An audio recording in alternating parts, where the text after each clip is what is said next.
You're listening to the Talking Wolves fans' reactions for the 24-25 Premier League season. It's finished Brentford 5, Wolves 3. I keep re-recording these because I keep losing my head. And I don't want to do that because I just can't be asked to give them the effort that I feel that we've been giving this season, and they're not giving us anything back. So, yeah, not much to say on today's game. It was a mad game, end to end, like a basketball game.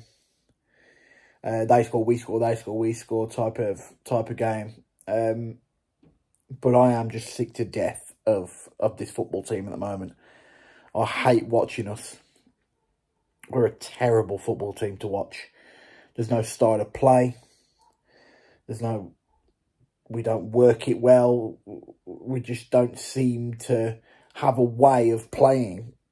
You know, teams in the past, we've seen, even Gary O'Neill last season, we had a way of playing, and I just don't see that this season. And it's really difficult to watch us week in, week out at the moment with the quality players that we do have, and them just not playing well. And I don't know what that stems from. That might stem from the manager. It might stem from the players themselves not agreeing with how they're being set up, or them not being played in their best positions. But what I will say is the performances that the players are putting in at the moment are absolutely disgraceful. Mario Lemina, the captain of our club, has been absolutely abysmal yet again. No one in this football team at the moment has any sort of any bollocks about them to go and win a game of football. And that's the most worrying thing at the moment, is the way that we are in games. I can deal with losing. I can deal with losing to the top teams. I can deal with, you know, losing at home to these teams that will finish higher than us. I can't deal with losing to teams in and around us the way we're losing. It's wrong. The subs that he's making, the players that he's starting, the formation that he's starting with again and again and again that isn't working. When is the change going to come? And I'm sick of watching us and getting my hopes up for each game and then being let down. That's ultimately what's happening. We're being let down week in, week out. And I'm sick of it. And I don't know how much more I can do with watching that sort of football. We used to be a team that would battle and would see games out. We'd score goals and take it to teams. But at the moment, I'm just wishing that the 90 minutes has ended already. And I think that stems from a lot of things. The owners have let us down again. You know, you sell two of your best players and don't reinvest the millions that we sell them for. You're gonna look worse. You're gonna look worse off. And I'm not about the whole narrative of we lost Neto, so we're losing games. That's bullshit. Because he didn't play a lot of games last season. But I do believe that the money that we do sell these players for needs to be reinvested, and reinvested well. The centre-back is baffling to me. We sold Kilman with 8 weeks of the window left, and we didn't sign a centre-back. That to me is crazy. I'm not saying that Kilman was our best centre-half or whatever. I'm not saying that. But he was key to how we played that season. And this season, we just look completely lack of ideas. No, the players don't look arsed. We don't look fit. We don't look like we're concentrating. They're like wishing the game would be over with. And, you know, all these players at the end of the game, they're all kneeling down on the floor, head in their hands, throwing their arms up like they've tried. They haven't. They haven't tried. If they tried as much as the travelling fans tried, we'd win every week. I feel terrible for these people that go week in, week out, me included. And I'm glad I never thought I'd say that I'm glad that I didn't go to the Wolves game today. But that is how they make me feel. And that is how they make a lot of fans feel. And you could see that in today's game with the chants towards the manager and the owners. I think the owners are at most fault here because they keep failing managers in their recruitment. But you have to look at the way that we're set up and the substitutions that these managers are making. It's really tough because I just don't know how to fix Wolves. I don't think anybody does. It's a real bad situation. And then that leads it back to, it's obviously the owners that are failing everybody. So, yeah, another loss. Rock bottom of the Premier League, minus 12 goal difference, 1 point on the board. Man City and Brighton, the next two. Do you pull the trigger now and sack him? Or do you wait out and see how he fares against Palace and Southampton? Who knows? But we move. We keep supporting the lads as much as we can. But it's getting really, really tough. Cheers from having on, lads. I shall see you in the next one, unfortunately. Hello everyone, Liam Barry here to talk about the absolute monstrosity of a football game I've just watched. I think any team, if you score 3 goals away from home, you're expecting to at least get a point. And the fact we didn't come away with one just shows how bad we actually were. I think it's such a weird game as well. It's one of those games where you kind of see it in your dream and you're like, that can never happen. It's never going to happen. But as a Wolves fan, that unfortunately is our reality. There's a lot of pressure on O'Neill, and I think for me, I've been quite positive about O'Neill, but this game's kind of shed a different light of him for me. I'm gonna put the camera down so I can show you. On the spectrum here, this is Gary O'Neill out. So far, I've been so far away like this. The past couple of games have caused me to quickly over the speed limit.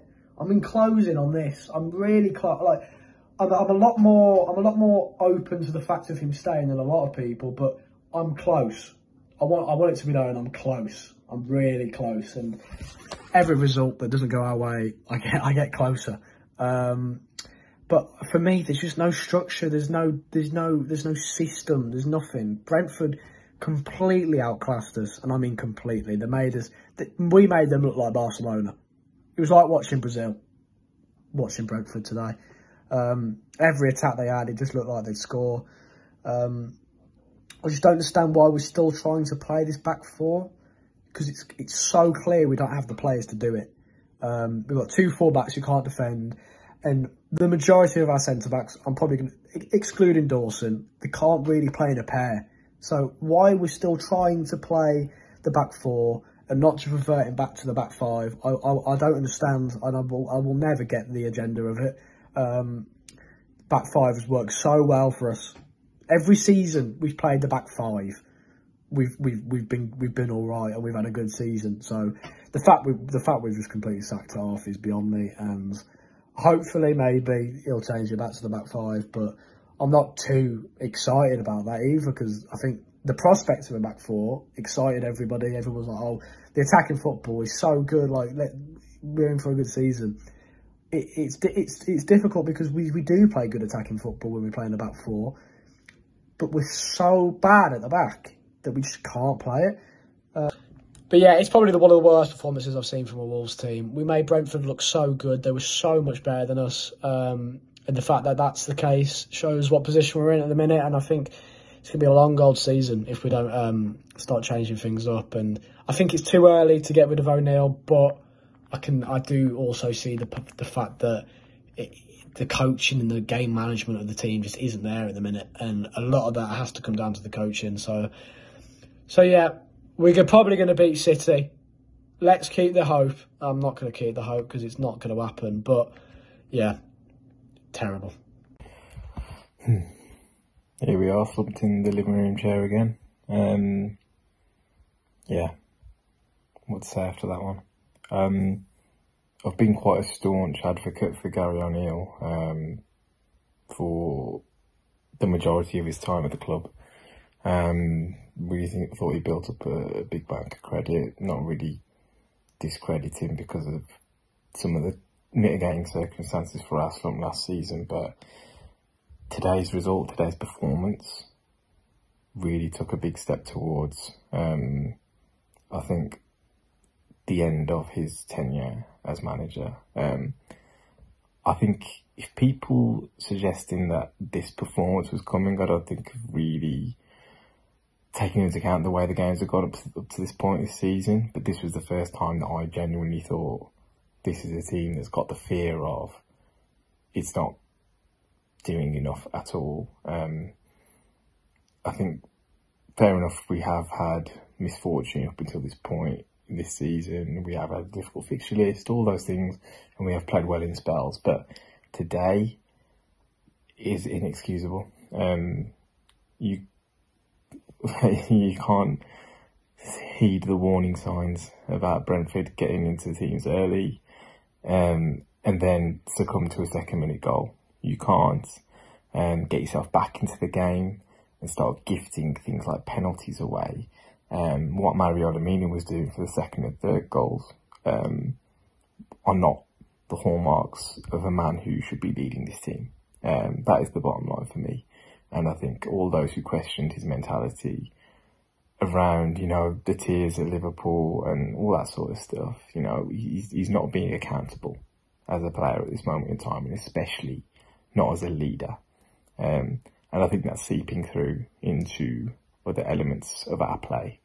To then concede the fourth before half-time, where we seem to have this glitch of not defending the back post on corners, is shambolic. And I think we can all obviously dissect things goal by goal, all that sort of stuff. But today, I do genuinely think the setup was wrong. I was advocating for Santi coming into the team, setting up the way we did against Nottingham Forest, where it was clear that Gary set the team up to take a point in the game, I think, against Forest. I think going away from home anywhere, you should probably bear that in mind as a way of going out from kick-off and potentially change things once you're settled within the game.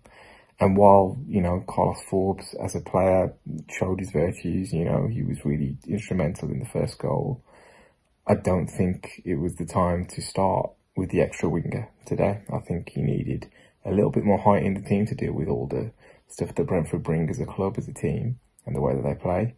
You push Ain't forward, who had a lot of joy down the left-hand side, as it was today anyway, and obviously got a goal and an assist. And you build yourself into the game and then bring what you have off the bench, which is a hell of a lot stronger than what Brentford had. They ultimately got worse, having brought their players off. We had the option to make ourselves much stronger going forward. Settle into the game, build a platform, all those things, it all went out the window by half-time, right? And then Brentford had the game that they wanted to play in terms of just being stout defensively, all that sort of stuff, and not allowing us, a team obviously bereft of confidence, an inch really in the second half. And obviously it looks like, we're struggling in terms of trying to break them down, all that sort of stuff. But fundamentally, the way that first half has gone has led to the way the second half has been played out, and it was just a hiding to nothing. It really doesn't feel like we're going to get out of this if we played like that in a game we built up as an opportunity to win, all that sort of stuff, and the pressure has come up and we've crumbled underneath it, and we've not performed in any way, shape or form, and the management have been suspect on that front as well. Then we're on a slippery slope as it stands. Frankly, we could do with next weekend off, and I'm glad we haven't got a game to think about, because this is becoming slightly detrimental to everyone's mental health, I think. Have a week off, try and forget all about this Wolves fans, and we'll see what Man City bring. I imagine everyone else has covered how shit that we were today defensively. So instead of also saying the same thing as everybody else. I'm going to go ahead and give everyone that played today a rating out of 10, which might be a nice break from all the other fan reacts.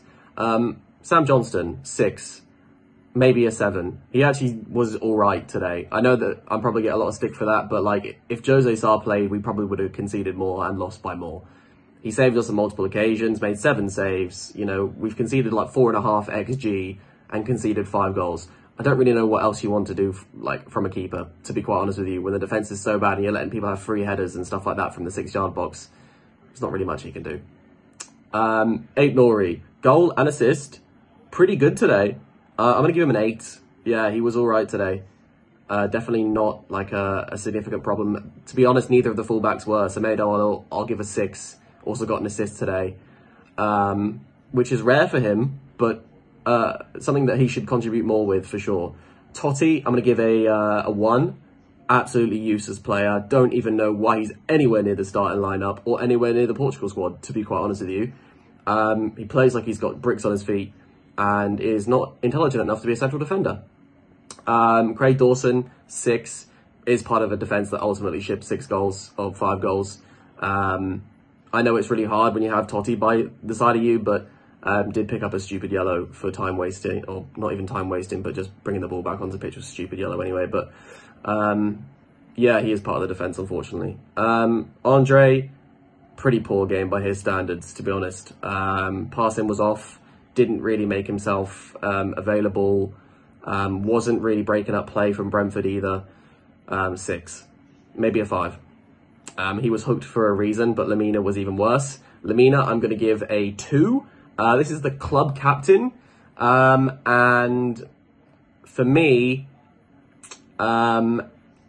he needs to be doing a lot more and a lot better than he did in those first 25 minutes. Giving the ball away, not tracking back, giving the penalty away. What's he doing with his hand around Nathan Collins' neck? I mean, we have VAR now. How stupid can you be? So, poor. Really bad. João Gomez, quiet game, didn't really get involved. 6.5, 7. Maybe. I thought he was all right. Again, hooked, but so was the entire midfield, to be fair. Carlos Forbes, I thought was actually really, really good. I don't really know why he was hooked. I mean, I guess he couldn't get into it in the second half and nothing really changed, but I thought he was good for the first 20 minutes when he was creating chances, linking up with Cunha, so I'm going to give him a 7. And Cunha today was actually all right as well. 7, again, for him. I mean, I realise I'm giving people a lot higher rating than I probably should, considering we've lost 5-3, but I just feel like the attacking line, when they've scored 3 goals, like, that's not their fault. You know, you score 3 goals in the Premier League, you expect to win the game. Larson, again, I thought was great. His goal, fantastic, really nice flick. Tried to hold it up. It's really hard to do when you've got centre-backs pulling and tugging you all day, so I'm going to give him a 7 as well. Substitutes Hwang, I'm going to give like a -4. Not really sure why he's anywhere near the squad. Terrible player, didn't really get involved.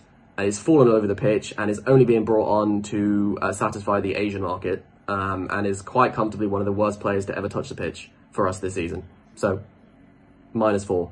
Guedes made some alright runs, was okay, 6.5, like, didn't really influence the game all that much at the end of the day. I thought Bellegarde was actually alright when he came on. He's a decent little player, actually. Just like, I'm not really sure what his best position is. I'll give him a 6.5, maybe a 7 when he came on. He was alright. Yeah, that's my squad ratings. Probably should have been a lot more harsh with the ratings, but there were several key players today who I thought really, really let us down. And we've forgotten how to defend. My final rating is Gary O'Neill, and I will give him a -1000. Yeah, he needs to go, unfortunately. I said on Twitter a couple of weeks ago, if we lose in the same manner to Liverpool and to Aston Villa and to Brentford, the same way that we did for the last couple of games, especially to Chelsea as well, then he needs to go. And unfortunately, the set-piece coach and him both need to piss off. So that's my roundup. Well, that was shit.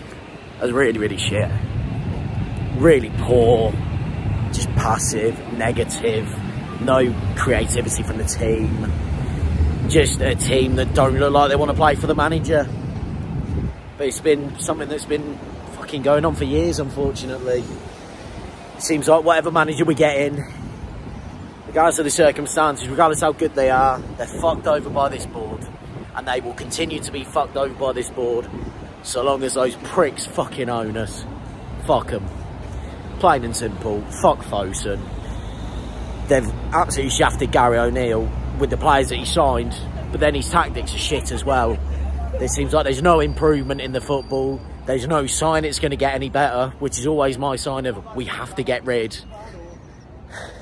But the problem is, next person will get in, it'll be exactly the same fucking shit. It's just a different fucking week. Embarrassing. Absolutely embarrassing. We've all travelled out, we've all paid our fucking money to go to the game. Like, for us, this is our fucking release. And our release is to concede 5 goals to a Brentford team who aren't in any sort of form, have all of the injuries in the world, and let's be honest, are shit.